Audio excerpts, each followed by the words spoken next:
Only a few decades ago, the world seemed awash with small, fairly affordable sports cars.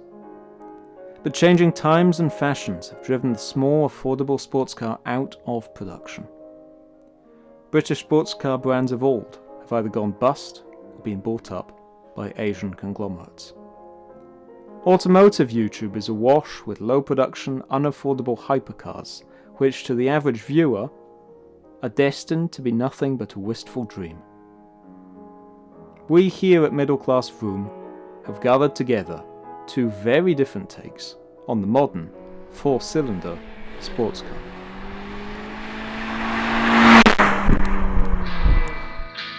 So that's one answer to the modern sports car problem. Power, precision and technology crammed into a hatchback. But not everyone thinks speed has to come from brute force. Some think it comes from lightness, balance and a very different philosophy. Which brings us to this, the Mazda MX-5.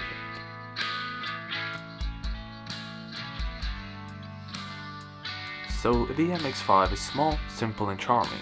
But now let's take a look at something meaner. This here is the Mercedes-Benz A45S AMG, and it is basically what remains of what once was a sensible family hatchback. See, this normal A-Class has been tuned by AMG, which is Mercedes-Benz's motorsport division. And what they did was give it a heart transplant. They gave it the M139 engine, also known as the most powerful four-cylinder engine ever put inside a consumer-grade car.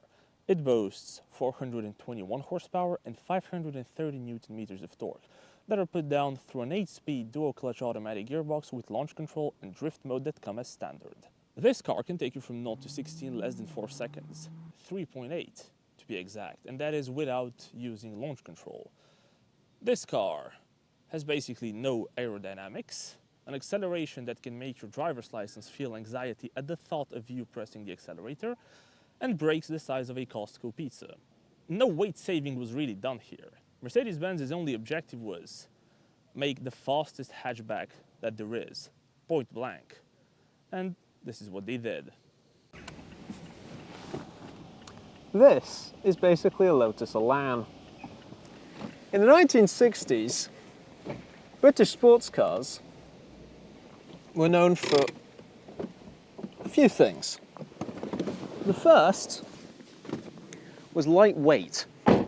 Gordon Murray still raves about it today, but having a lightweight car gives you more feel for the road and allows you better handling. The second thing was rear-wheel drive, and the third thing was having an open top. The Lotus Elan is still widely regarded as one of the best driving cars in history, and when in the 1980s Mazda wanted to make a sports car of their own, they took it, disassembled it, and produced this, the Mazda MX-5. The first generation of MX-5 came out in 1989, and since then they've made well over 1 million of them. It's the best-selling two-door, two-seat sports car in history. This is the fourth generation, the ND, and this specific one is the ND3.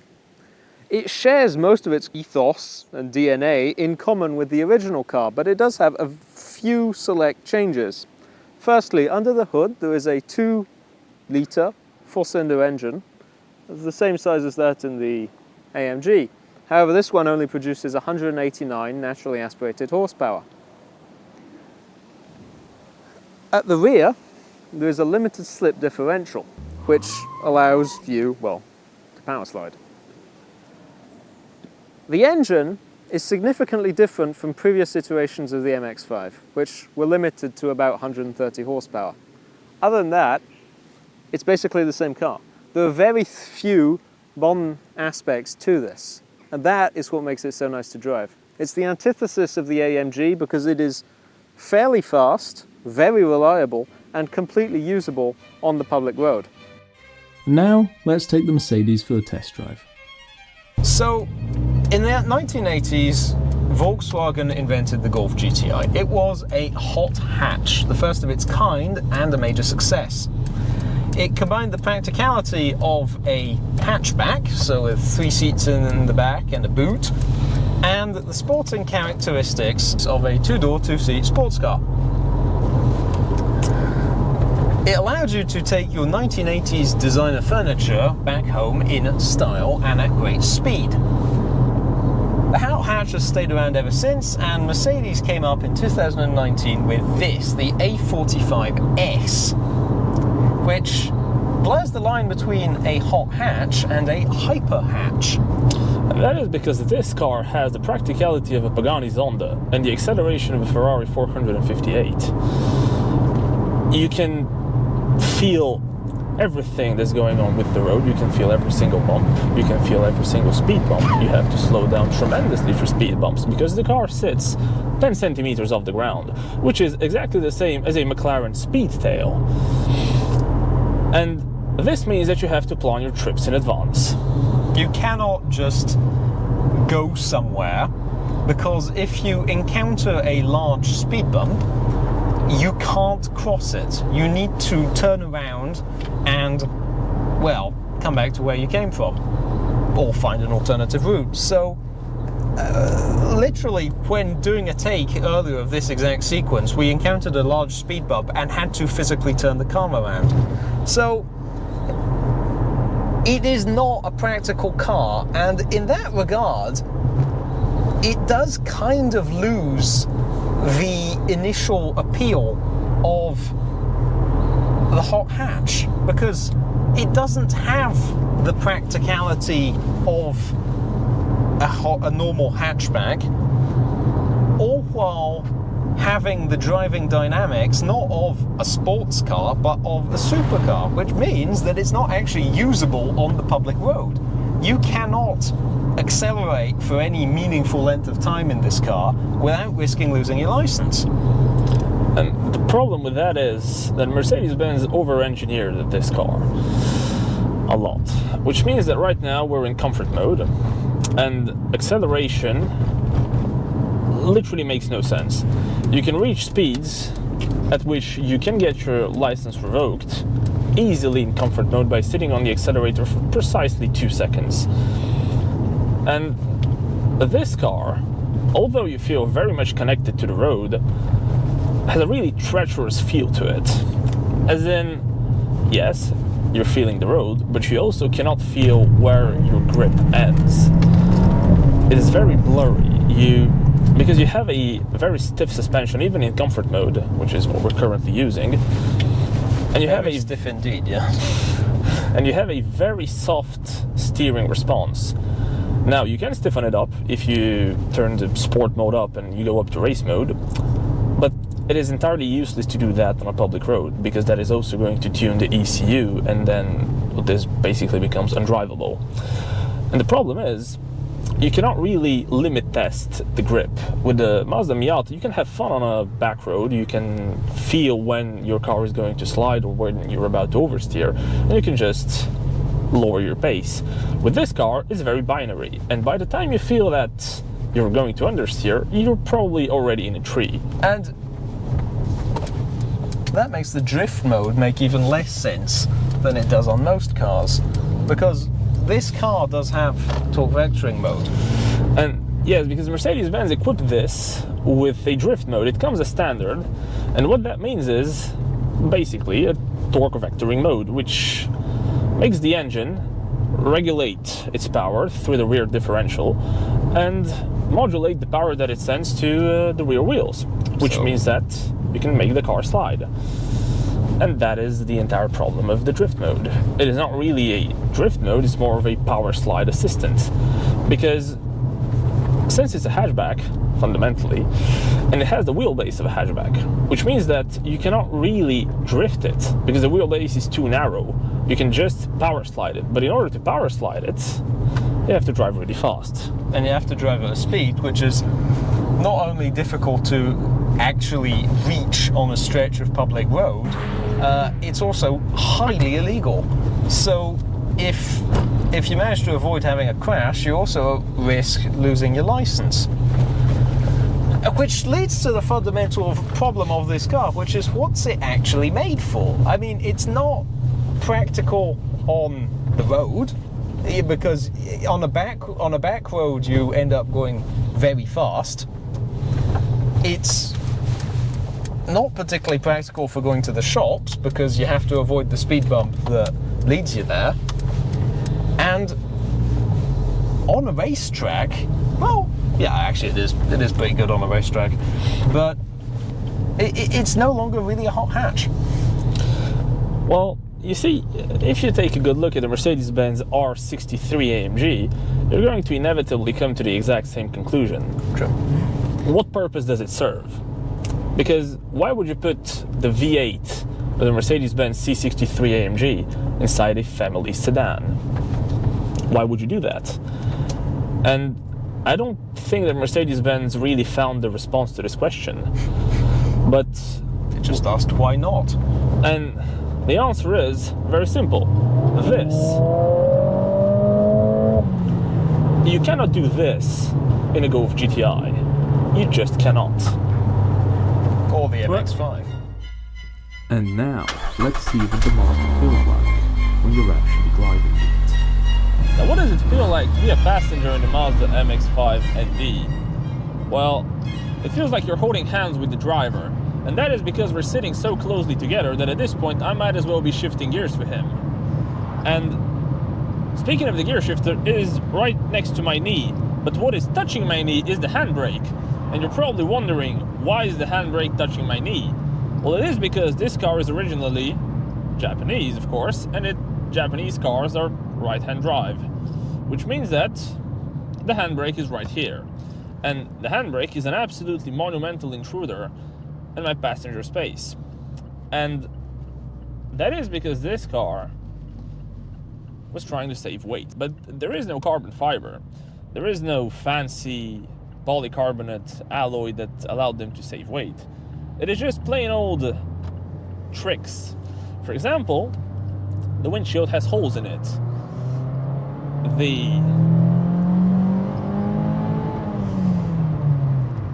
The windshield has holes in it because in the invisible parts of it, they physically drilled holes in order to save weight. And by saving a few grams around the windshield and a few grams here and there, they actually managed to make this car weigh, how much was it? 1 ton and... 1,058 kilos. Now, the car, not only did they save weight doing that, but they also made it completely tiny. This version of the Mazda MX-5 is considerably smaller than the previous one, the NC, which also incidentally weighed more than 100 kilos more. The practical consequence of that is that you take up not much space on the road. So for example, when I come out of this roundabout in this corner, I've got acres of space on either side of me, to the left, to the right. I can maneuver within my lane. And that makes it much nicer and much more fun to drive when you compare it to most modern cars, which are quite big. This MX-5 does raise a bit of a question, which is, why would you bother getting something bigger? I mean, of course, if you've got 3 kids, this is inappropriate for you. If you sell sofas or washing machines, this is inappropriate for you. But if you are in your 20s, in your 30s, you know, you might have a significant other, but you don't regularly need to transport a lot of people and a lot of things, why have more? Less is more. Having a small car will make your time more enjoyable. And you will probably enjoy driving a lot more if you have something like this rather than a modern SUV. The AMG is a lovely car, but something I find interesting is that this car, you could have a horse, a full-grown 500 kilogram horse in the passenger seat, and it would still weigh over 100 kilos less than the AMG. A lot of people who've never driven a convertible wonder, how much wind do you have? Does it make the car unusable? And we're driving it currently on a sunny summer's evening in late August, and it's fine. The MX-5 has this wind deflector here, which means that basically the wind goes over the car instead of going into it. And if I lower the windows, as you can probably see from my hair moving about and the microphone that probably doesn't work anymore, there's a lot more wind. But as is, it's fine. And my cap didn't fly off. Yeah. the MX-5 comes in two versions. There's this one that weighs 1,058 kilos, and there's the RF, which weighs what, 1,100 and... It weighs 1,189 kilos, so that one. Yeah. And the RF has an electric roof, so you press a button and the roof closes itself. But this one doesn't. This has a manually operated roof. A lot of convertibles limit the speed at which you can use the roof to 30, 50 kilometers an hour. But on this one, it basically just depends on how strong your arm is. I mean, there's some wind resistance, but so I'm going at 40 currently, and I can close the roof just like that. And it takes, you know, a second, and now we're in a, well, we've got a roof.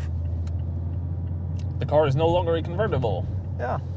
And now, let's say it stopped raining. There you go, back in a convertible.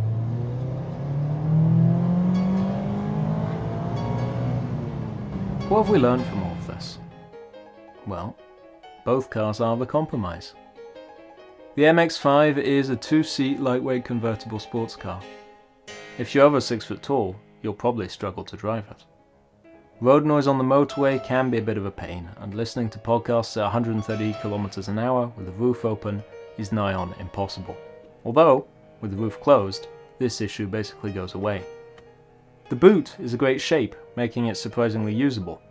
However, as you can see here, it is only 130 litres, which, although sufficient for daily use or for weekends away, makes multi-week long road trips a struggle. It pales in comparison to the AMG's 310 litres. I guess a plus is that you can't get kidnapped in your MX-5. Aside from that, the MX-5 is basically perfect. There is nothing quite like feeling the wind in your hair while the soothing summer sun from an open sky sets overhead. Car Evo chose it as the second best driving car of 2024, first place belonging to the very limited production Porsche 911 ST, a car which costs 10 times as much as the humble Miata. You feel like you're inches from the road, giving you an amplified sense of speed and excitement well under the speed limit. The MX-5 is and always has been daily drivable. It's a reliable car with good fuel economy. No surprises there really. The 2-litre 4-cylinder engine doesn't have much weight to push around, and you can get 47 miles per gallon out of it when driving conservatively. The little Mazda makes one wonder why, facing the impending climate crisis, legislation isn't pushing manufacturers towards small, lightweight, aerodynamic sports cars like this one, rather than big burly SUVs. But hey, that's a subject for another video. It is hard to overstate how fast the AMG is. If you live in a country where you can actually use its power, you will adore it, and tracking it is very much an option. Comfort mode and calm driving allow you to get 40 miles a gallon, and it's far quieter than the Japanese sports car, making it great at eating up highway miles. You feel like you're sitting much higher up than in the MX-5, isolating you from the road and preventing you from being overwhelmed by the mind-blowing speed. However, the Mercedes' low ride height and biblically proportioned turbo make it harder to daily than the Mazda. When driven fast, the AMG absolutely chugs fuel. The temperamental turbo needs 8 minutes to cool down after each spirited drive, leaving you standing alone by your car with the engine on, wasting away the time you gained overtaking bumbling crossovers. Both are fun 4-cylinder cars, and choosing one is all a matter of personal preference. Neither is the right answer, that depends on you. Nor are they the only answer. An old Lotus Elise, a second-hand S2000 or a 20-year-old Boxster are probably just as fun. What these cars show is that a modern 4-cylinder sports car can be an exhilarating experience. At two wildly different price points, both will fill your head with dreams of twisty mountain roads and holidays at the Nürburgring.